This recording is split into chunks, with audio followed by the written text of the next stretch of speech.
to my brain, my heart, sports talk with Mike. The Avalanche, they lost a 3-2 game last night to the Los Angeles Kings. It was in a shootout.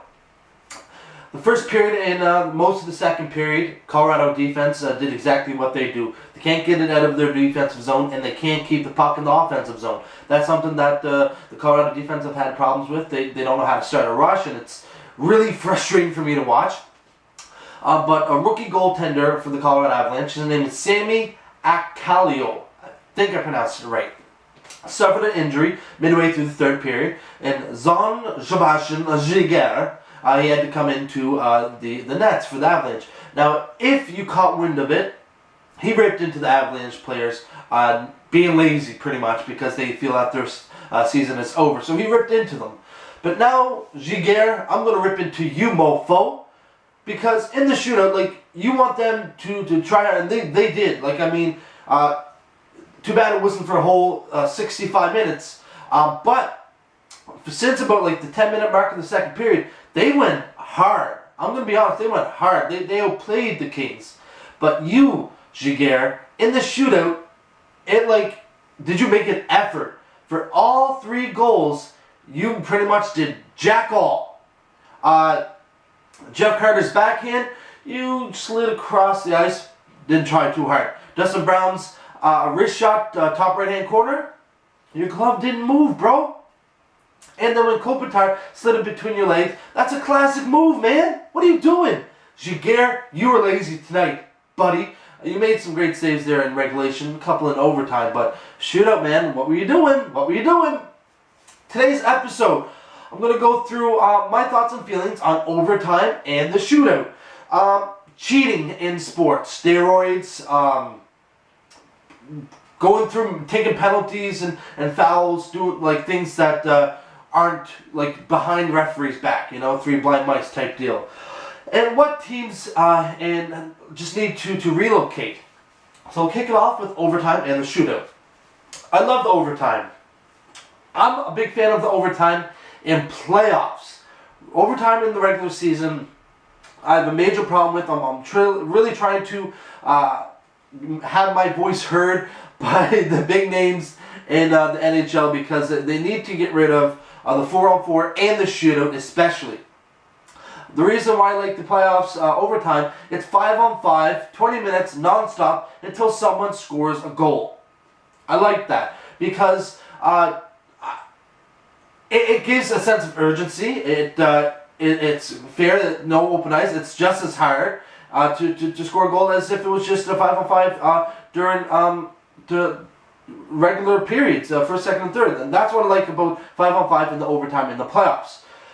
Overtime in the regular season, when you have 4-on-4, it creates more open ice, and they want, obviously, someone to score a goal, and that's why the 4-on-4 has been inducted. And it's just, for me, I don't like the fact that it's a bit easier to score. I want it to be harder to score because of the urgency. People are shutting down more defensively. That's the hockey I like to watch. And then in the shootout, if a player has no moves at all, I mean, they don't use them, but sometimes they do. And I watched a Maple Leafs and Jets game a couple weeks ago, and they got to like the second and 12th or 13th round, and there was no moves being made. It was just go in, take a shot, go in, take a shot. It was extremely boring, and it's not showcasing anything. It doesn't feel like there's like a need to win the game. Like you go to a shootout, it's like we got a point. It's alright. I don't feel like it's exciting. It's really not exciting for me. A penalty shot's exciting. But a shootout, it's not that exciting. It's very repetitive. I mean, sometimes it gets exciting. Guys like Pavel Datsyuk, he breaks out a move. I love that. But as a whole, it's not for me. They need to get rid of the shootout. They need to bring a 5-on-5 and make it unlimited overtime until someone scores a goal. No ties, 5-on-5 overtime. That's what I want. Next up, cheating in sports. I mean, there's a whole big steroids, mostly in baseball, basketball. Baseball and football. I've heard 1 or 2 in basketball. Nothing really in hockey, actually. But why cheat? Richard Sherman, he made some comments that half the league uses some type of drug. Half the league or more than the league uses some type of drug that's considered a steroid, and they don't piss test everybody, right? So why cheat? You worked your whole life to get into your sport. You maybe you were lucky and you didn't have to work too hard, but all your hard work, all of your dreams have come true because you're playing in the NFL or MLB, NHL or NBA now. Unless you were using the steroids before, that you got there on your pure talent and drive and passion for the sport. That's how you got there in the first place. Now, I understand you want to get maybe big bucks. Maybe that's why you use steroids, because you want to hit more home runs. You want to run faster. You want to hit harder. That's the mentality that you have.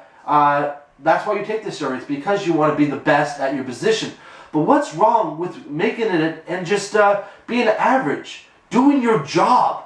I mean, people in the real world, if I'm working as a salesman and I'm getting paid commission, say I'm getting paid $1,000 commission a month, but then I write in some phony information that triples it to $3,000 a month, and then they find out that I just faked an extra $2,000 to get $2,000 for my commission. That's fraud. I go to jail.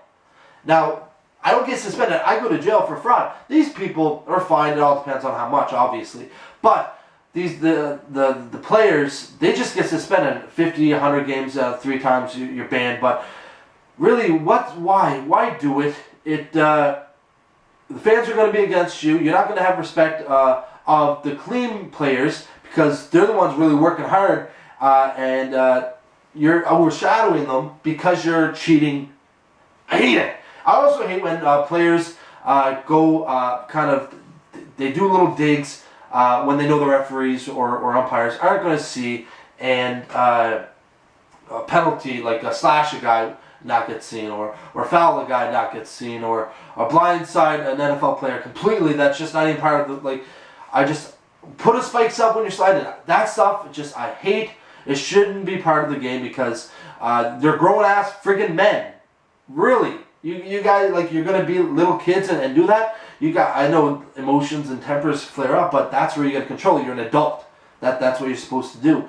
But I don't know, maybe they look at it as a game like Sorry or Trouble. They got to win, and they'll do anything they have to win. And the last, what teams need to relocate?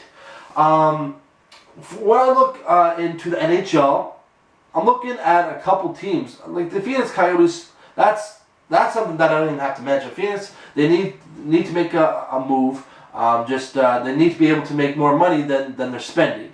They have great fans, and more so over the last few years, they're getting bigger. But the fact is, these fans weren't there when they were doing shittier. So now that they're doing better, they're there, and they don't want their team to move. Once it came about that the team might move, that's when the fans started to flock out. You can't do that. Obviously, they're not true fans. Move Phoenix to a city that really loves their sport. Also, I'm looking at the Blue Jackets or Ducks or even the Detroit Red Wings, and not so. I look at the stands and I see how much empty seats there are. And I know not everyone's going to be able to go to every single game, but I'm looking at the lower bowl and I'm seeing a good chunk of the seats empty. And why not move a team obviously you can't move Detroit, sorry, but a lot of these teams, move them to a city that really enjoys their hockey, and that needs to be done. In the NBA, Sacramento, they got to make a move just because it's causing a lot of controversy, and they're not getting the fan support. And if you're not getting the fan support, why stick in Sacramento? That's a big no-no for me. Charlotte Bobcats, they're just.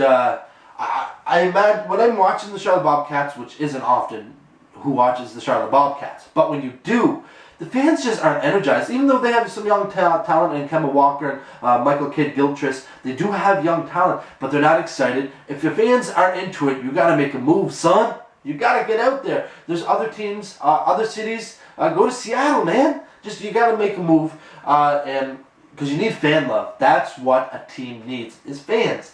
For the NFL, I really like a lot of the teams. I don't envision any team moving. if I was to move a team, I would seriously consider moving the Buffalo Bills to Toronto.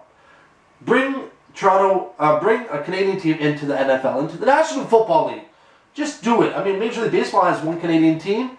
The NBA has one Canadian team. Why not the NFL? Introduce Canada into the NFL. I think it would actually expand on fan. People love football, but imagine the money that they make if Buffalo was moved to Toronto. Who cares about Buffalo? I mean, even the Buffalo Sabres, they need to move in the hockey. And then in Major League Baseball, it's just the teams that don't bring out any fans. Places like Kansas City, they obviously need a relocation. Maybe the Rockies, but probably not the Rockies. More fans than not. It's the management and the team that they put together. Other teams that just are low on attendance, the Houston Astros, maybe they need to move. They just moved to the American League, so maybe they're trying to see if that, because it'll create a Texas rivalry, so maybe they'll see if that brings in more fans. Obviously, the Miami Marlins, they got to go. That's a team that's going to make a jump somewhere else. And I mean, there's places like Montreal, but mostly they're going to look in the United States. Nothing I can do about it. If I could move a baseball team anywhere, I look at Montreal, and I would look to Vancouver. That's two places that I look for a baseball team. If I was to move an NBA team here, it'd pretty much be I'd go back with Vancouver. I love Vancouver. I love the Grizzlies. If for baseball, said baseball. So baseball for hockey, Quebec. Yeah. Also, I want Halifax to have a hockey team. I think we have a really good fan base here. Give us a couple of years, and I think we can really bring forth an effort to get a hockey team here in the great city of Halifax, Nova Scotia. So Quebec or Halifax. Forget Hamilton. Forget them. And then football, Toronto. Just I mean, they got the CFL, obviously, but bring transform Toronto to an NFL team and just see what happens. You got. It's not going to hurt you. You're going to be completely honest, because all of Canada is going to change their teams to a Toronto team. Maybe not, but possibly. You don't know.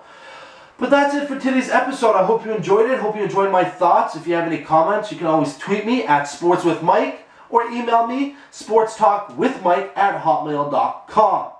But that's it for my brain, my heart. Sports Talk with Mike. I watched Big Brother last night. Alec and Topaz got kicked off. And I think they're going to bring Gary back because of that power shift, to be honest with you. Also, a big shout out to my boy, Jonathan Woodland. He's out there in Lloydminster doing his thing, driving trucks around, passing out cement, looking at teethless women. He knows what I'm talking about. He'll be back on April 18th, and he's going to be buying the city drinks. He's got money to spend. He got money to blow. Peace. That's stupid. I'm not going to say peace. Have a great day.